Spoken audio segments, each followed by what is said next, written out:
everyone. Today we are going to discuss the recommendations from the 54th GST Council meeting. क्या की changes रहे हैं इस council meeting में we are going to discuss that. First one is जो भी नमकीन्स या फिर सेवरी प्रोडक्ट्स के जीएसटी रेट्स थे उसको रिड्यूस किया गया है from 18 to 12%. Same for cancer drugs, उसका रेट इंटरेस्ट उसका जीएसटी रेट रिड्यूस किया गया है from 12 to 5%. Then metal scrap, अगर अनरजिस्टर्ड से रजिस्टर्ड पर्सन की तरफ कोई भी सप्लाई की जा रही है तो उस पर आरसीएम की एप्लीकेबिलिटी प्लस अगर बी टू बी सप्लाईज हैं तो उस पर TDS of 2% will be applicable to. Next, जो भी हमारे रूफ माउंटेड पैकेज हैं for the air conditioning machines railways के अंडर, उसके लिए जीएसटी रेट डिफाइन किया गया है 28%. Same goes for car and motorcycle seats, उनके लिए रेट्स डिफाइन किए गए हैं.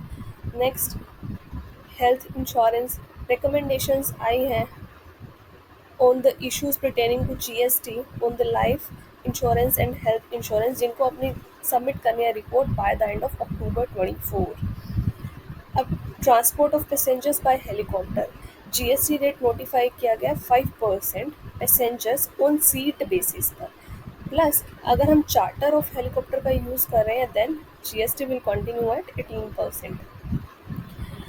जो भी हमारे फ्लाइंग ट्रेनिंग कोर्सेज हैं बाय डीजीसीए वो एग्जाम किए गए हैं. Supply of research and development services कोई भी अगर ऐसी है तो वो भी एग्जाम की गई है.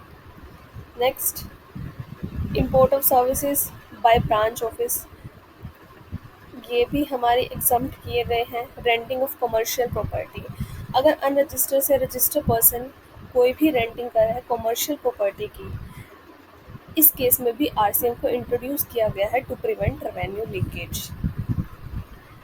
नेक्स्ट, हमारे जो भी चेंजेस हैं वो as is where is basis पर इंट्रोड्यूस किए गए हैं 1/10/21 या फिर उससे पहले के लिए. अब इफ़ यू रिमेंबर एक नया सेक्शन इंट्रोड्यूस किया गया था 128A for the waiver of interest and penalty. अब may be notified with effect from, ये कब से नोटिफिकेशन में आ रहा है 1 November 24.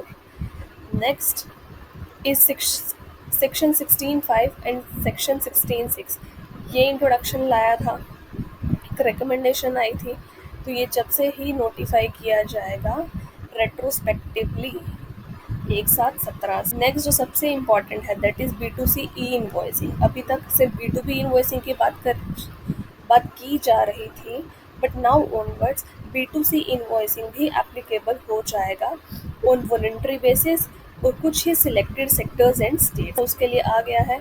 और जो भी टैक्सपेयर्स को अपॉर्चुनिटी दी गई है to declare their opening balances by 31 October 2024.